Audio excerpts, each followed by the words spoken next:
Shalom Vracha à toute la communauté de Marseille et à tous ceux et celles qui nous écoutent un peu de partout, qui nous suivent sur les réseaux sociaux. Et je les remercie toujours de regarder ces cours, d'apprécier et de partager. C'est un grand bonheur que l'on trouve, qu'on éprouve, après, bien sûr, des réflexions, après un travail de cœur pour amener, apporter le meilleur de notre chère Torah à tous les êtres humains qui veulent écouter.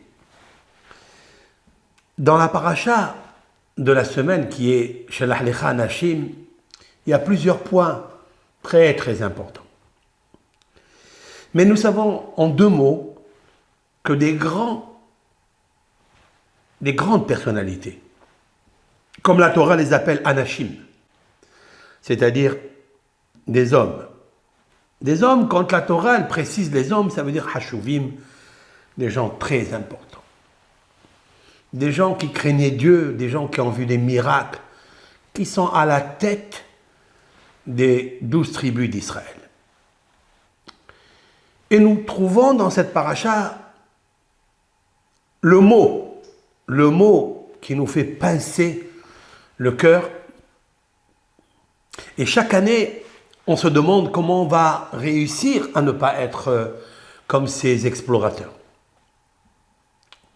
Ils ont amené donc des rapports défavorables et ils ont créé la catastrophe dans tous les domaines. Tous les domaines. Le premier, c'est qu'ils ont fait pleurer le peuple. Ils les ont découragés. Ça, c'est la première des choses. La deuxième, c'est à cause de leur médisance sur la terre d'Eretz Israël, ils ont provoqué la chute du premier temple et du deuxième temple, c'est-à-dire la source du shalom. Ça montre très bien que le shalom, c'est la base fondamentale du judaïsme. Toute la Torah entière. Comme il est marqué dans les psaumes. Adonai oz le'amo yiten, Adonai yevarech et amo b'shalom. L'Éternel béni soit-il, unique, qui gère ce monde, et à lui seul. Et dans chaque particule de ce monde, c'est lui qui le fait vivre. Aliments, éléments, dans le règne minéral, végétal, animal ou être humain. Le cosmos interplanétaire. Il n'y a pas un atome, une cellule qui n'est pas irriguée par le nom de l'Éternel, Yud-Ke Vav-Ke. Il n'existe pas une chose pareille. Eh bien, le shalom, c'est ce que Dieu veut. Le peuple d'Israël a subi un affront terrible par rapport à la médisance d'Eretz Israël et ils ont été découragés et ils se sont mis à pleurer, comme c'est marqué dans la paracha. Donc, la première des catastrophes qu'ils ont provoquées, les Meragelim, c'est d'affaiblir la émouna du Am Israël. Affaiblir la émouna, cela veut dire enlever le shalom parmi eux. Car la émouna et le shalom vont de pair.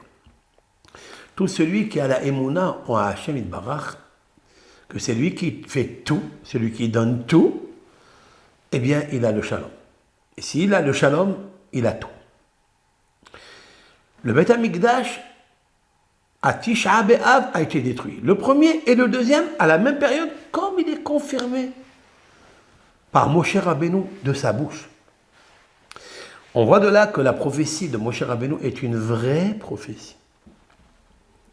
Parce que Moshe Rabbeinu n'est pas rentré en Eretz Israël, vous le savez très bien, qu'il a été donc enterré à Ar-Nevo, au Mont Nevo. Et pourtant, Moshe Rabbeinu, il prophétise une chose par, bien sûr, le Hazon Elohim, car dans la paracha de la semaine dernière, Be'alotra, il est dit Et Dieu parle, je cite, à Myriam et à Aaron, les grands frères et sœurs de Moshe. Il dit, Madoua, dit Bartem be'avdi be'Moshe.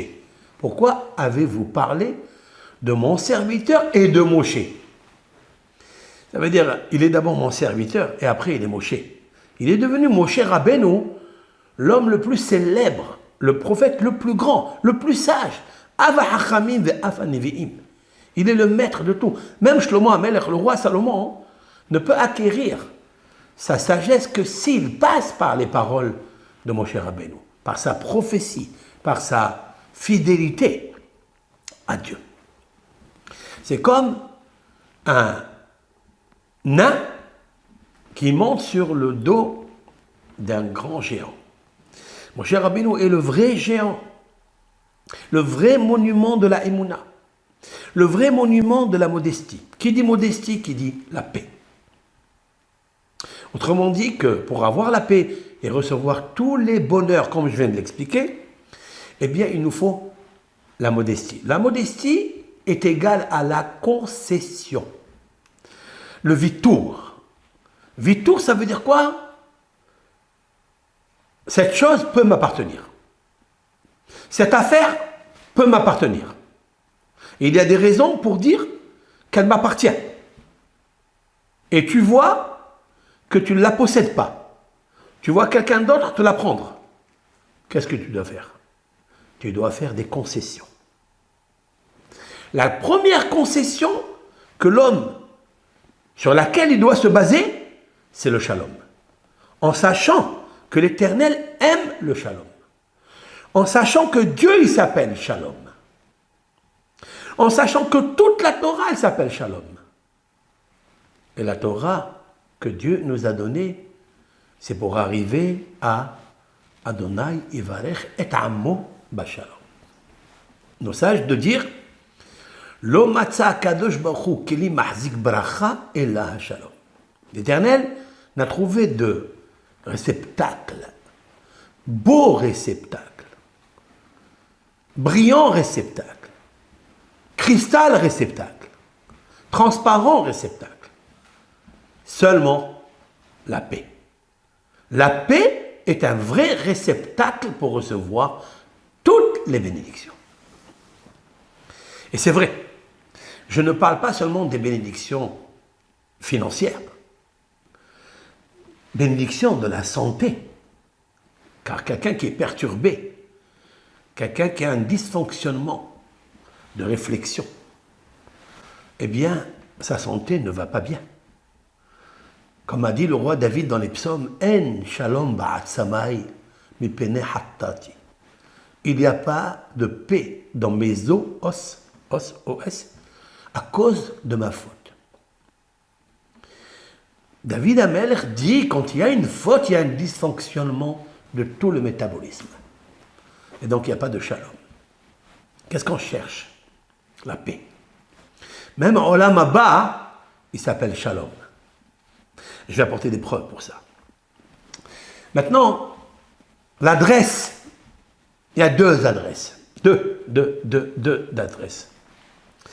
Il y a une adresse qui dresse tout le temps la dispute. La différence du shalom qui dresse avec tendresse la paix, l'amour, la concession et la émouna. Le Yetzer Hara, il a une grande adresse et il est sûr et certain pour nuire à l'homme, pour affaiblir l'homme. La bonne adresse qu'il a, c'est la mahloket, c'est-à-dire la dispute. Vous savez que le mot mahloket, qui veut dire la dispute, c'est la division. Mais la division, c'est ce qu'explique un des grands maîtres du XVIe siècle, j'ai nommé Rabbi Natan Shapira.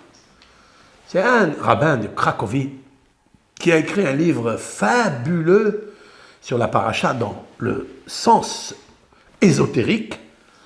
Et il a dit « Mahloket met helek ». J'explique.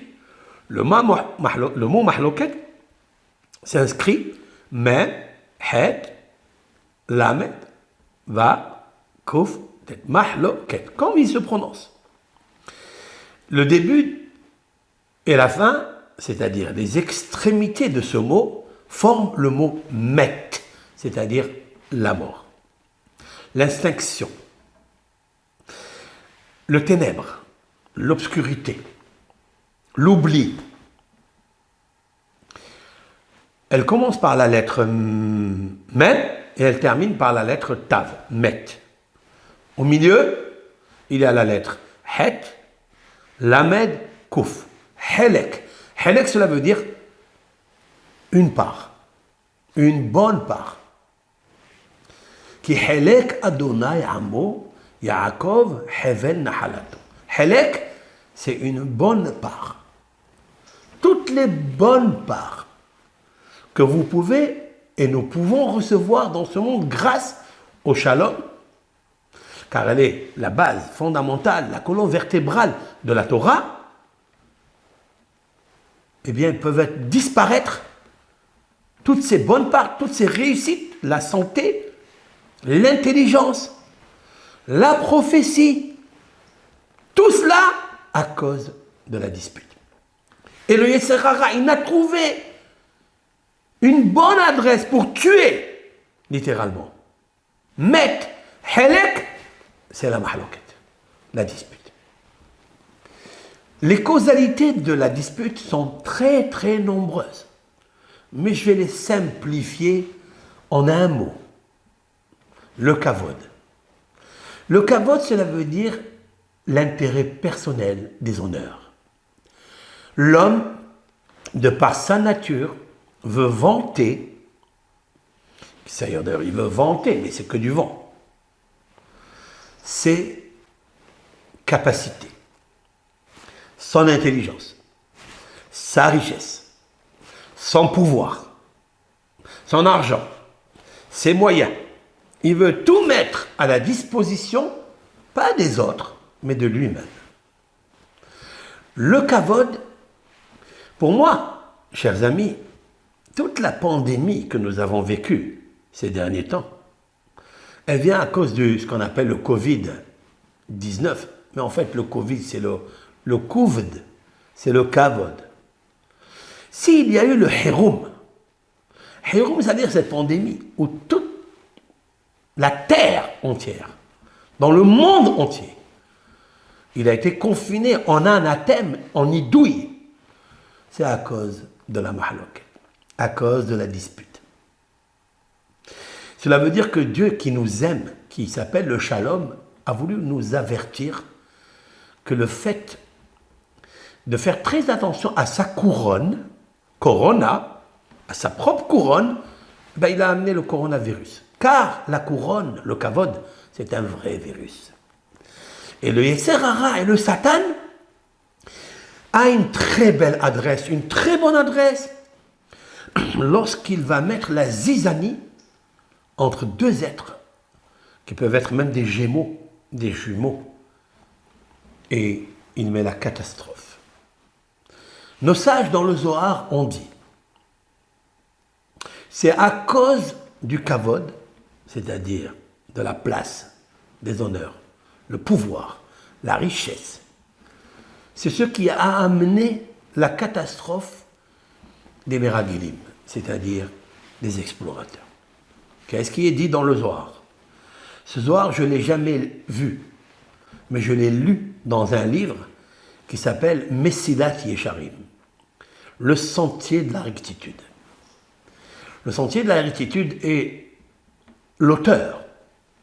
J'ai nommé Rabbi Moshe Haïm Lotsato, de mémoire bénie. Très grand talmudiste, très grand kabbaliste. On dit de lui que c'est la Neshama, le Nitzutz de Rabbi Akiva. Vous imaginez un peu? Très, très, très grand, célèbre homme, légendaire kabbaliste. D'ailleurs, il est enterré à Tibériade, et juste à 1 mètre, 2 mètres, il y a la grotte de Rabbi Akiva. Ça n'est pas pour rien.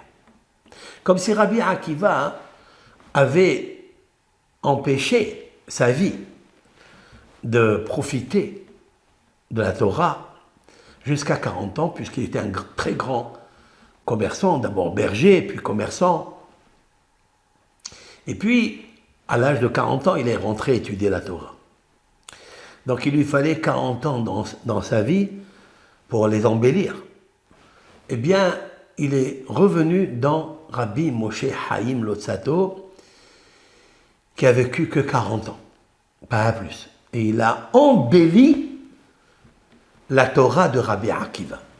Ça sera un cours en aparté, Be'ezrat Hashem, de développer toute cette théologie, cette philosophie, cette logique de la réincarnation. Rabbi Moshe Chaim Luzzatto a amené le Zohar dans le chapitre de la sobriété, Sha'ar HaNekiyut. HaNekiyut, c'est-à-dire la propreté de l'âme, la propreté du corps, la sobriété du cœur. Autrement dit, que le cœur doit être vigilant de ne recevoir aucun parasite extérieur qui nuirait, qui amenuiserait, qui diminuerait la lumière de la Torah de Dieu dans son cœur. L'amour du prochain et l'amour de Dieu. Et il cite là-bas que toute la faute des Meragelim était basée sur la peur. La peur de quoi? Alors qu'ils étaient les chefs, ils étaient les plus intelligents, ils étaient les plus importants du peuple, puisque Moshe Rabbeinu les a choisis. Si Moshe Rabbeinu a choisi, peut-être il se trompe, peut-être que Moshe Rabbeinu n'a pas bien vu. On dit que l'Éternel voit et sonde les cœurs, alors que l'homme ne regarde que le visage et que l'apparence physique. Mais Dieu sonde le cœur et les reins. Alors peut-être que Moshe Rabbeinu, qui n'est qu'un homme, n'a pas vu, en fait, qu'il cherchait les honneurs. C'est lui qui les a placés. La réponse est que Moshe Rabbeinu, il sait, c'est le vrai scanner. Dans la paracha Yitro, là-bas, le beau-père de Moshe Rabbeinu, là-bas, il est marqué « Ve'ata teheze mikol ha'am » Yitro lui dit « Et toi, tu vas voir parmi le peuple, pour placer des chefs de 1000, des chefs de 100, des chefs de 10, tu vas voir les meilleurs rabbins, ceux qui ont l'érudition profonde, sincère, authentique, et tu les placeras des chefs de 1000, des chefs de 100, etc. » Et le Zohar Kadosh, toujours, Rabbi Shimon bar Yochai, de dire, c'est quoi Ve'ata teheze, et toi tu vois. Mais l'homme ne voit qu'à travers ses yeux, de chair et de sang. Il ne peut pas sonder le cœur et les reins. Comme il est marqué dans le Talmud, En Adam yodea ma shebelev havero. Aucun homme ne sait qu'est-ce qui bout dans le cœur de son prochain. Personne ne peut déceler les pensées de son prochain. Vous pouvez être avec quelqu'un, avec vous, et il vous ruse toute la journée. Ou bien quelqu'un que vous pensez qu'il n'est pas bien, mais il pense de vous que du bien. En Adam yodea. Aucun homme ne sait ma shebelev havero, ce que son camarade possède dans son cœur. À quoi il pense? Est-ce qu'il l'aime? Est-ce qu'il le déteste? Est-ce qu'il a des mauvaises pensées pour lui? Est-ce qu'il lui cherche une petite noise, etc. En fait, si la Torah, elle a dit Ve'ata teheze, et Moshe Rabbeinu, il écrit, cela veut dire que Moshe Rabbeinu, il sonde le cœur. Il sait. Car Moshe Rabbeinu, il avait la capacité et le pouvoir de Chokhmat HaPartouf. Ce que le Zohar explique là-bas, c'est-à-dire regarder les traits du visage, comment il est son nez, comment ils sont ses oreilles, comment ils sont les ongles qu'il a sur les doigts, et il sait qui il est, de quelle réincarnation il vient, quel est son péché mignon pour lequel il est venu réparer et embellir. Moshe Rabbeinu, il savait tout. Alors il lui dit choisis. Donc Moshe Rabbeinu, il a choisi. Et la Torah, elle atteste cela. Kulam anashim. C'est les premières phrases du texte emblématique de la paracha. Anashim, Rachid dit, tous, ils étaient des hommes importants. Donc Moshe Rabbeinu ne s'est pas trompé. Alors qu'est-ce qui se passe? Ce qui se passe, dit le Zohar Kadosh, c'est qu'ils ont eu peur qu'en rentrant en Eretz Israël, ils vont nommer des nouveaux candidats, des nouveaux chefs à la Knesset. Comme tous les politiciens ont peur toujours de perdre leur place. Et quand on a peur de perdre sa place, on cherche comment se placer. Et c'est là où le Yetzer Hara, c'est-à-dire toi-même, l'envie du Covid, du Kavod, eh ben, va chercher une place pour déplacer tout le monde, pour que toi tu te places là où il ne faut pas, parce que ça va t'amener des torts énormes et des conséquences gravissimes. Aaron HaKohen, qui est le symbole de la paix, celui que Dieu a choisi d'être le grand prêtre pour le servir le meilleur jour de l'année, le jour du grand pardon, de rentrer dans l'endroit le plus merveilleux, de par sa beauté, de par les accessoires, c'est-à-dire les objets du culte, comme le Aaron, l'arche, où était déposée la Torah. La Torah, elle ne va qu'avec celui qui a le shalom, comme Aaron HaKohen. Aaron n'alla jamais laisser la place au Yetzer Hara de lui dresser une tentacule, une épreuve pour l'éprouver et le mettre par terre. Aaron a toujours su la méthodologie de la concession. Un jour viendra où l'homme doit acheter sa concession. Il va quitter ce monde et il a besoin de vivre éternellement dans un monde éternel, car l'âme est éternelle comme Dieu. Elle laissera le corps qui est une enveloppe dans cette terre qui se décomposera, détériorera, deviendra poussière, comme elle a été, le corps a été créé. Mais l'âme, qui est spirituelle, qui est immortelle, vivra un moment exceptionnel de paix, de tranquillité, de plénitude. Aaron était un homme qui avait cette force de la Emouna qui amène au vrai shalom. C'est pourquoi c'est lui qui bénira le peuple d'Israël par la bénédiction des, comme nous avons vu dans Parashat Nassau, juste 2 parachiotes avant, où la Torah, elle confère à Aaron de faire la bracha, la bénédiction, pour amener au peuple d'Israël et au monde tout dont on a besoin. Mais il terminera avec un mot, shalom, la paix. Parce que c'est la paix, en fait, qui est la base. Vous savez, dans Birkat Kohanim, il y a 60 lettres et 15 mots. Les 60 lettres, donc, qui commencent avec Yevarech Hashem, etc., jusqu'au mot Shalom, qui est le 15e mot.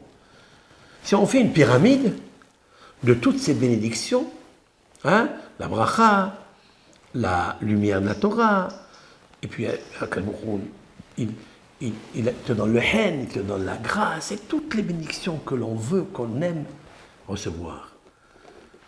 Le fondement de la pyramide de tous ces bonheurs, c'est une seule adresse. Il n'y en a pas 1000. Shalom. C'est le dernier mot. C'est en fait la spécificité de cet grand homme, Aaron HaKohen, le shalom. Il a désiré le shalom, eh bien il a eu la bracha de faire le shalom. Il a désiré le shalom, il rentre le jour de Kippour, qui est le jour du grand pardon, qui est le jour où l'Éternel a dit à Moshe Rabbeinu, après avoir vécu avec lui 40 jours, sans dormir, sans manger et sans boire, il lui a donné la Torah, il lui a dit, Salahti kidvarecha, je pardonne le peuple d'Israël. Le shalom. Dieu était très fâché avec le peuple d'Israël qui ont fait le veau d'or. Moshe Rabbeinu a dû casser de son propre gré C'est lui qui a pris l'initiative de casser les tables de la loi, parce que les tables de la loi, avec l'idolâtrie qui est en fait la rivalité de Dieu, donc l'adresse du Yetzer Hara, qui est la rivalité, la dispute idéologique avec un seul et unique Dieu, eh bien Moshe Rabbeinu a dû refaire le shalom entre le peuple d'Israël en bas et Dieu en bas. Car Dieu, il est en bas aussi, dans chaque être humain. Et puis, le peuple d'Israël reçoit le pardon. Mais qui doit rentrer à l'intérieur de cet endroit de la paix, du shalom, qui amène la paix dans le monde entier, qui s'appelle Kodesh HaKodashim. Il existe dans le Beth Amikdash des régions, des localités, des endroits, des places, l'une plus élevée spirituellement dans la sainteté que d'autres. Le dernier, qui est le plus élevé, il s'appelle Kodesh HaKodashim, le Saint des Saints. Là, aucune personne n'est autorisée à rentrer à l'intérieur, excepté une, celui qui est la spécificité, le légendaire Shalom, Aaron HaKohen. Car Aaron HaKohen, pour arriver à ce niveau, il a fait des concessions énormes par rapport à Moshe Rabbeinu, son frère. Moshe ne sera pas le Kohen Gadol, le grand prêtre. Non. Ça sera Aaron. Pourquoi? Parce que Aaron HaKohen a dû servir le peuple d'Israël pendant 60 ans alors que Moshe était absent, puisqu'il a dû fuir le pharaon qui cherchait à le tuer. Il a fui, il est revenu parce qu'à l'âge de 20 ans, d'après certains commentateurs du Midrash, Moshe Rabbeinu s'est sauvé d'Égypte. Il a vécu 40 ans à l'extérieur, dans le désert, il a eu des révélations extraordinaires, il s'est marié, il a eu des enfants, et puis il est revenu après. Mais pendant 60 ans, qui était le prophète qui annonçait les informations, qui éduquait le peuple d'Israël, qui les dirigeait? Qui? Aaron. Vous imaginez un peu? Aaron, lorsqu'on lui dit que c'est ton frère, le petit, qui va prendre ta place, et celui qui va diriger le peuple d'Israël. Comment réagirez-nous? Ben, c'est difficile. C'est très difficile. D'abord, ça me revient. La première adresse, argumentation du Yetzer Hara, c'est laquelle? C'est quand j'ai fait quelque chose, quand j'ai travaillé, quand je me suis donné, quand je me suis sacrifié, quand j'ai donné de mes moyens corporels, investissement énergétique, moyens financiers. Tu as tout fait pour être. Et quand il vient te dire, monsieur, c'est pas toi, c'est ton frère qui va faire ça, qui va prendre ça. Comment on va réagir?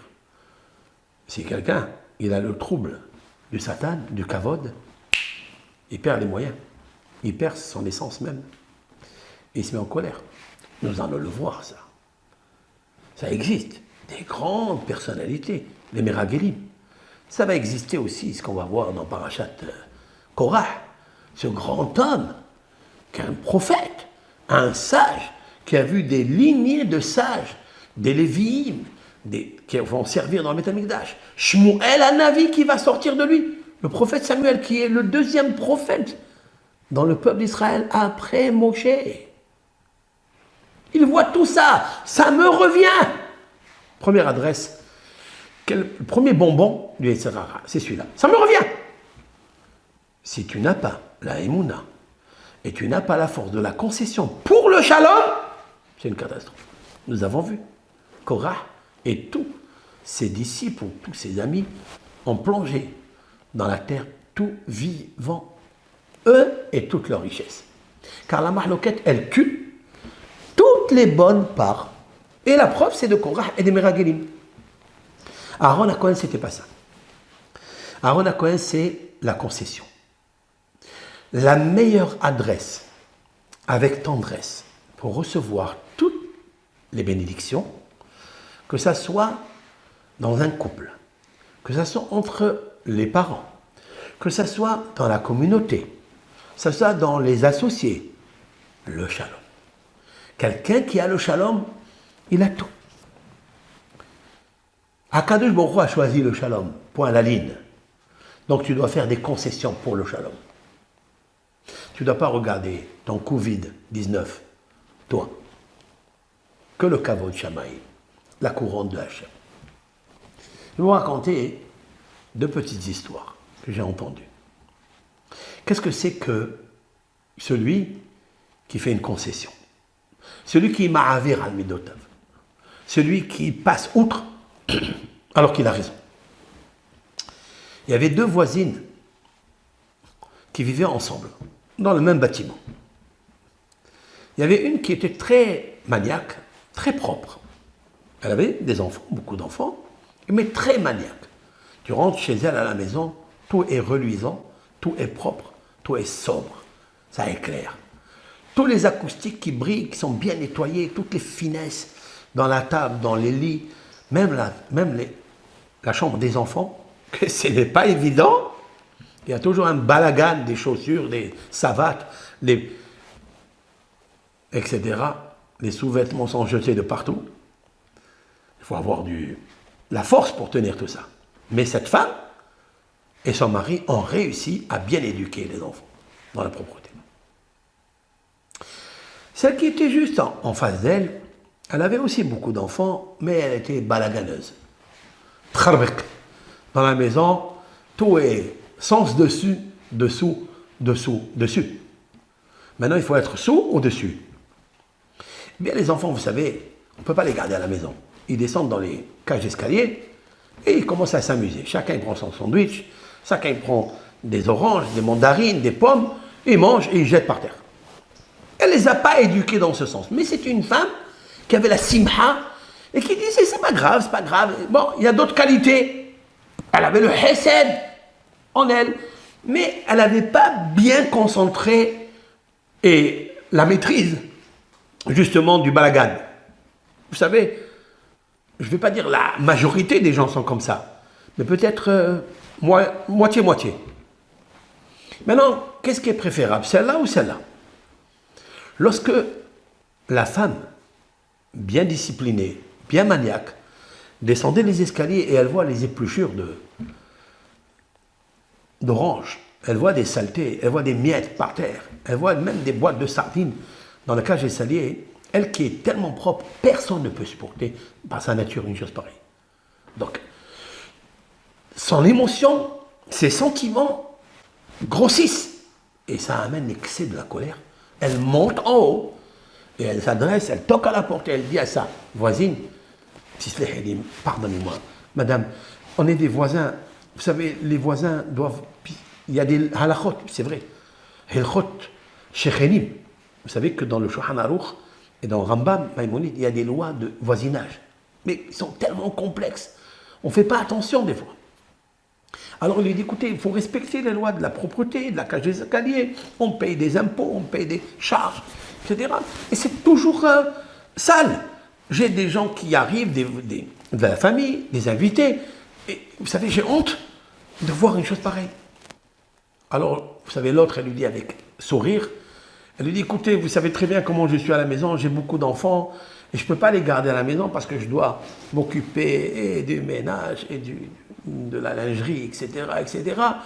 Mais vous savez, quand on choisit un voisinage, on le choisit pour le pire et pour le bien. Si toi, tu ne peux pas supporter, je pense qu'il faut acheter une villa et tu vis là. Et nous, on ne peut pas vivre comme ça.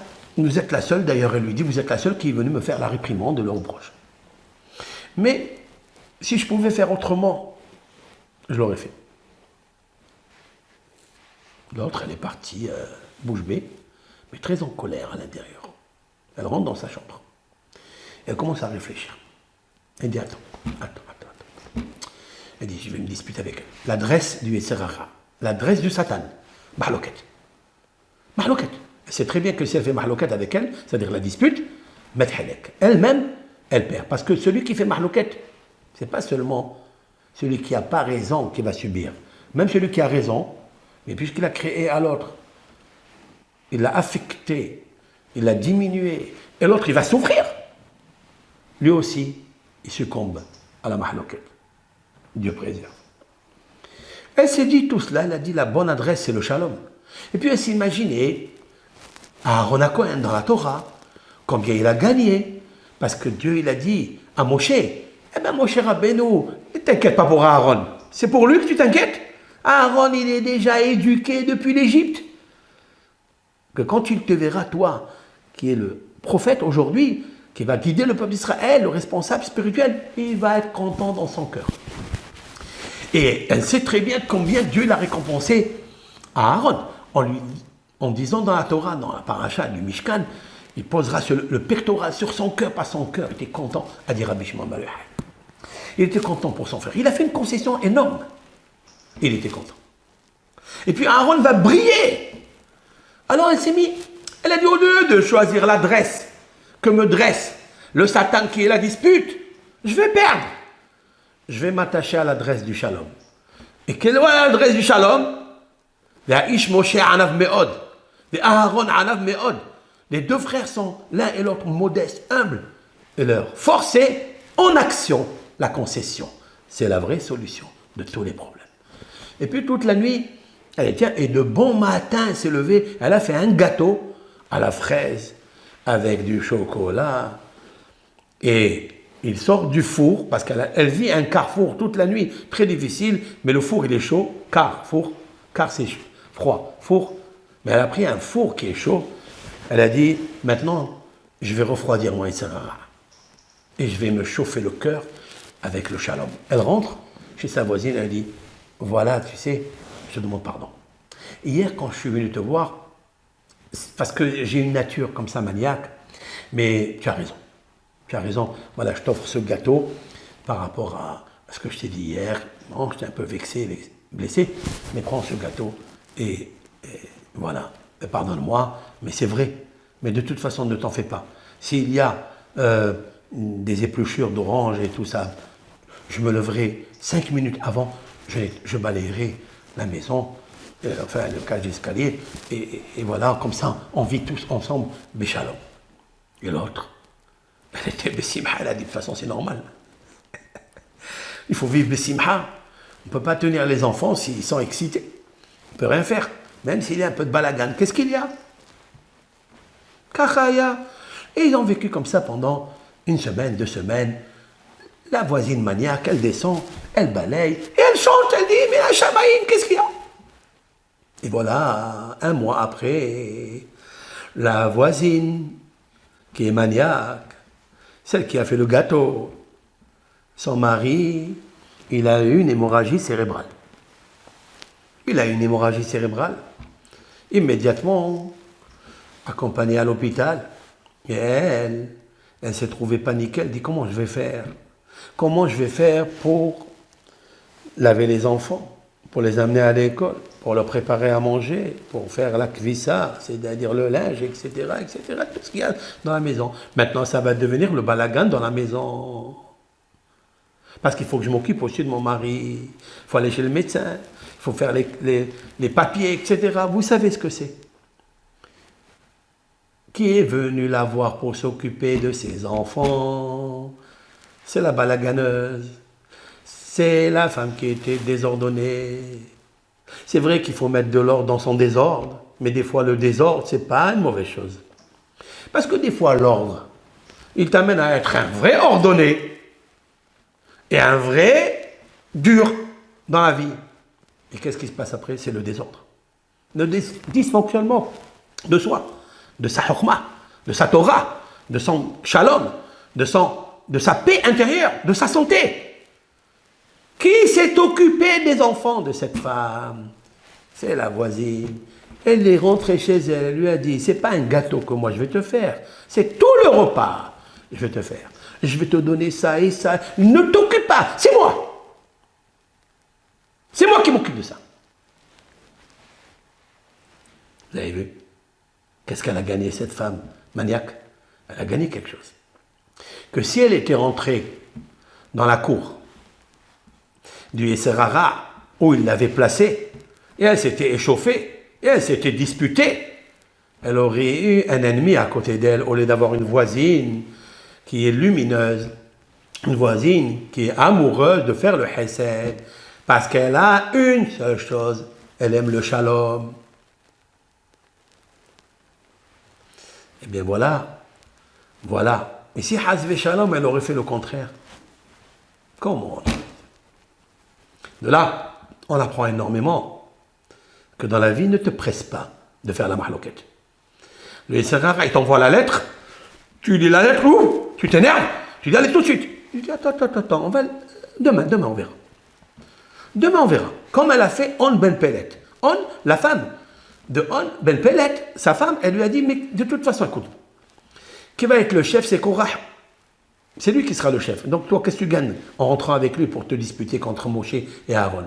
Écoute, passe la nuit il porte conseil, après on verra. Et puis le lendemain, ils se sont levés, ils ont trouvé tout le monde englouti dans la terre. Vous avez vu des fois? Il ne faut pas aller à l'adresse du Satan, parce que l'adresse du Satan, vous savez c'est quoi? C'est la tombe. C'est ça l'adresse du Satan. Donc il faut faire très attention, sauve-toi de là.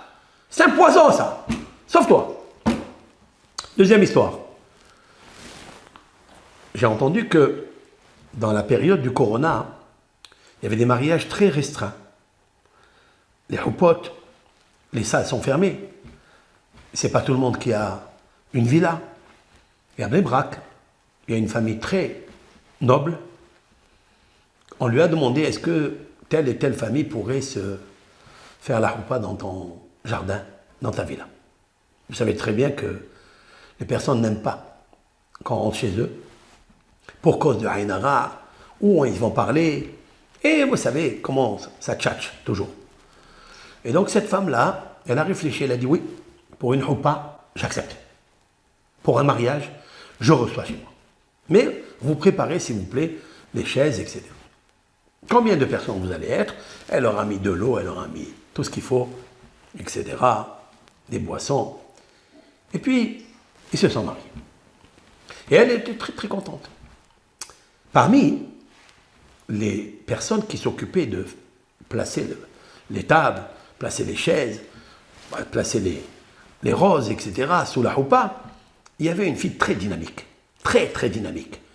Et la mère, cette femme-là qui a prêté la villa, a observé cette fille qui était très très dynamique. Elle s'est intéressée de savoir qui est cette fille-là. Et puis on lui a dit, c'est une fille qui vraiment elle vient de se marier il y a un mois, enfin longtemps, et elle a divorcé. Un mois après le mariage, elle a divorcé. Et puis elle avait un garçon qui était dans le même cas, qui s'est marié et il a divorcé quelques mois après. Et elle cherchait un bon chidour. Vous savez, elle a demandé à l'un, à l'autre. Chidour, ça veut dire il y a des marieurs, il coûte cher pour trouver le couvert à la cocotte minute. Parce qu'il faut le trouver, ce couvert. Il faut trouver la chaussure à son pied. Quelle est la chaussure à son pied qu'on peut trouver ni grâce aux marieurs, ni grâce à tous les stratagèmes? C'est laquelle? C'est de faire chesed à un marié. Elle, c'est pas naïm pour elle, c'est pas agréable pour elle de prêter sa villa. Mais pour un mariage, elle a fait. Qu'est-ce qu'il a dit à Kelboukhou? C'est moi ton marieur. Je vais t'amener à l'intérieur de ton jardin. À cause de ce corona-là, je vais t'amener la fille qu'il faut pour ton fils qui sont à égalité. Ils ont la même situation. Et puis, quelques semaines après, ils ont fait le chidour, ils se sont fiancés et ils se sont mariés. Mais shalom à l'Israël. Voilà ce que c'est que la concession. Je vais terminer avec une histoire que j'ai vue dans un livre concernant le Rav Shach. Il y avait un hatan, un fiancé et une fiancée. Le fiancé, son maître, c'était Rav Shach, Rabbeinu Eliezer Manshach. C'est le grand rabbin de Bnei Brak, de la Shiva de Ponovitch, qui a écrit des sublimes livres. C'est un grand homme d'amour. Et la Kala, elle avait un autre Rav qu'il a dirigé, qui lui a fait des cours dans le séminaire, etc. Maintenant, les deux se disputaient pendant le cours du mariage. Si on a un garçon, qui va être le parrain? Est-ce que le Hatan va choisir le Rav Shach? Ou bien elle dit, moi, ça sera mon Rav, parce que mon Rav, il m'a fait faire teshuva, il m'a amélioré, tu sais très bien ça et ça. Et ils se disputent. Finalement, on ne savait pas encore qui allait être le Sandak. Juste quelques heures avant la Houpa, avant la Brit Mila, pardon, eh bien, la Kala, elle a dit, écoute, je vais te donner à être l'autorisation que ton Rav, le Rav Shach, soit le parrain de notre fils. Et comme ça, c'était. Donc Rav Shach est arrivé, parce qu'on lui a dit qu'il allait être le Sandak. Mais aussi, le Rav de la fille, aussi, il est arrivé ici, dans la Brit Mila. Et voilà que, un quart d'heure avant de s'asseoir sur la chaise et de faire la circoncision, le Rav de la fille s'est approché du Rav Shach et lui a dit, est-ce que tu m'autorises à être le parrain de cet enfant-là, s'il te plaît? Et le Rav Shach lui a dit, Bissimha Rabba, avec joie, prends la chaise, monte. Les assistants ont encore jusqu'à aujourd'hui l'éclairage, la lumière de la Shekhinah qui brillait, qui émergeait du visage de la Beno et les Ezerman Menachem Shach, de ce maître-là. Waouh! Mais qu'est-ce que ça veut dire ça?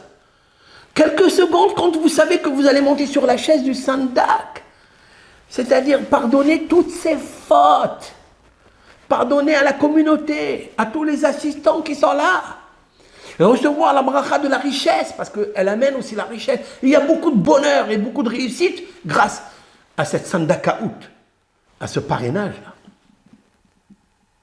Et qu'est-ce que vous faites? À la fraction de seconde, vous dites, mais montez, monsieur, allez-y. Ça, c'est Rav Shach. Ça, c'est Aaron HaKohen.